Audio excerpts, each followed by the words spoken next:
Hi guys, different videos, same day. My back is killing me. Hey, if you would be so kind to subscribe, it is free. So today I was just thinking, I've been thinking about a lot of stuff today, obviously. Oh, I gotta stand up, my back is killing me.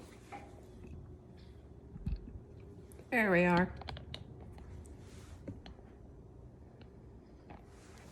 There we are.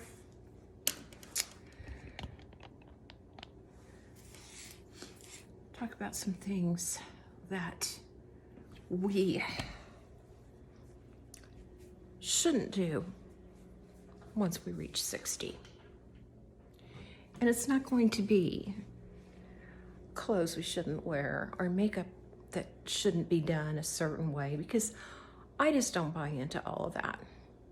I've watched some over 60 channels and they are very minimal in their makeup, and they will tell you, this is the way your makeup should be done when you reach a certain age.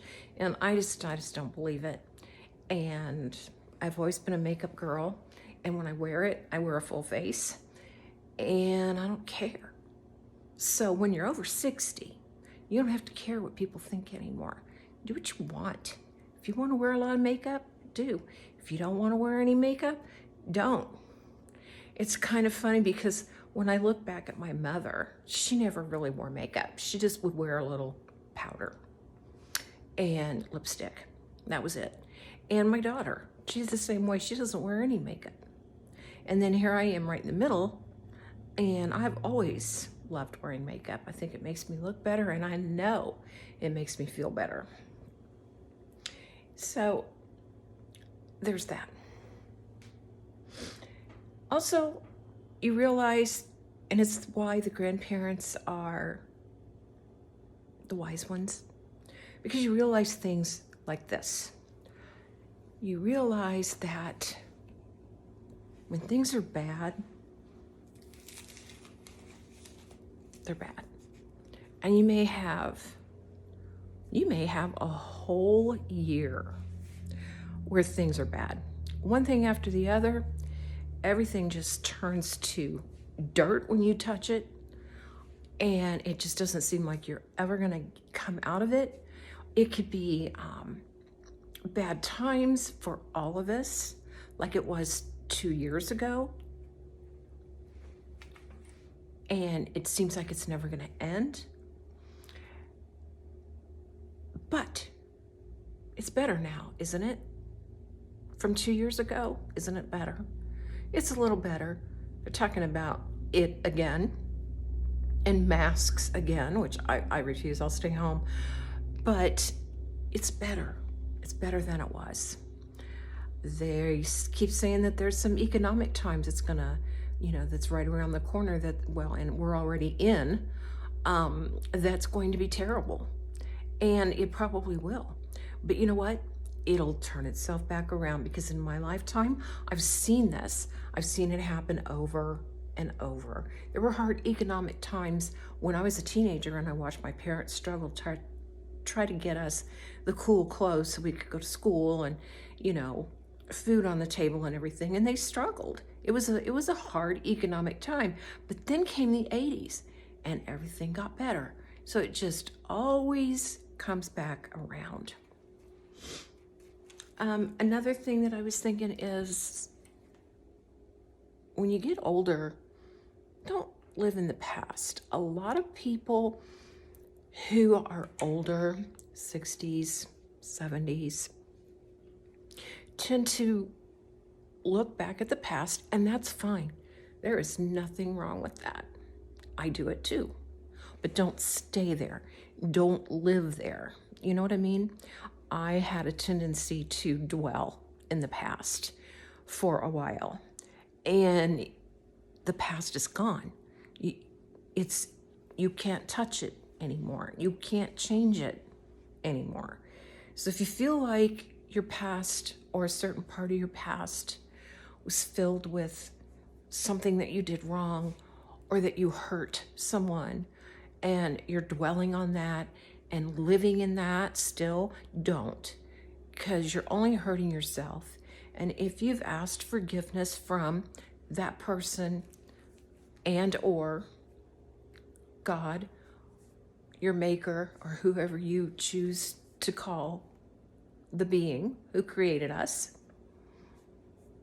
that's all you can do. You can't go back to the past and change it. So you just have to forgive yourself and just leave it lay in the other room, because you can't change it.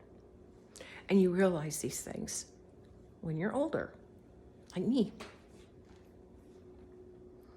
There are things that I would love to go back and change in the past, but I can't stay there anymore. And I used to, and it affected me. Stop worrying about body image. Easy for me to say, right? No, actually, it's hard for me to say. If you guys have watched my other videos, I have a history with anorexia and body image, and really putting myself down for, if you've been there, and I think a whole lot of us have, especially, I don't know about the younger generations. I only know where I came from. And when I grew up in the I was little in the 60s, and observing things, in the 70s, we had models that were said to be beautiful, like Twiggy, who was stick thin. Actresses, stick thin. It was the trend, and what was considered beautiful was to be stick thin. So if you had any kind of weight on you at all, you weren't just healthy or had the German hips or whatever. You were fat. So that sticks. That does more damage to a young mind than anything than anything else. And here I am, gonna be 67 in February, and it still bothers me, and I still have to get over it. And yes, I watch what I eat every single day, and we've talked about me and my diet and the carnivore and the keto and the carb-free and the elimination diet, and it's a vicious circle. Stop worrying about it. And that's not to say go eat an entire cake, because you're not going to worry about it anymore, because there is, the aspect of your health, but just don't freak out about it anymore. And I may just be talking to myself here, giving myself a pep talk. I don't know. I don't know how many people have suffered through with that eating and being fat and being skinny, and I don't know. I know I did. So maybe I'm just talking to myself. Also,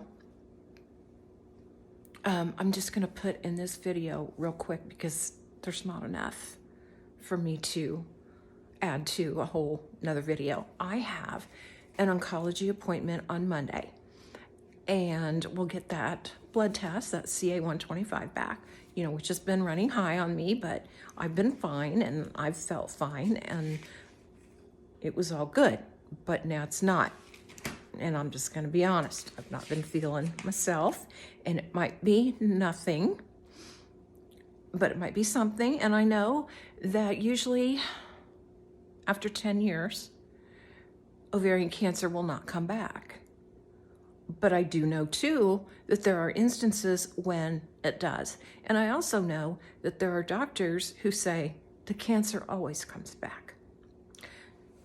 So, I'm always aware. I'm not freaking out about it anymore like I used to. What will be, will be. But I have not been feeling well.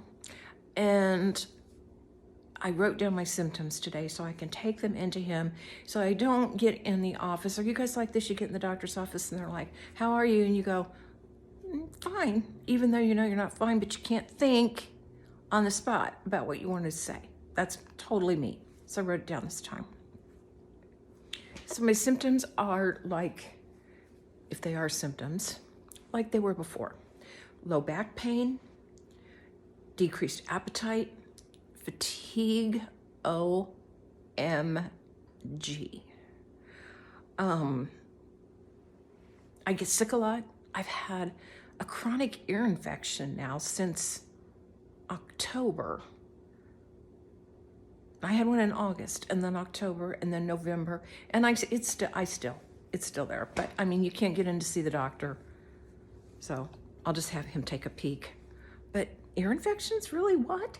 And before I was diagnosed, that was a symptom that I had that I didn't know it was a symptom of anything until after the fact.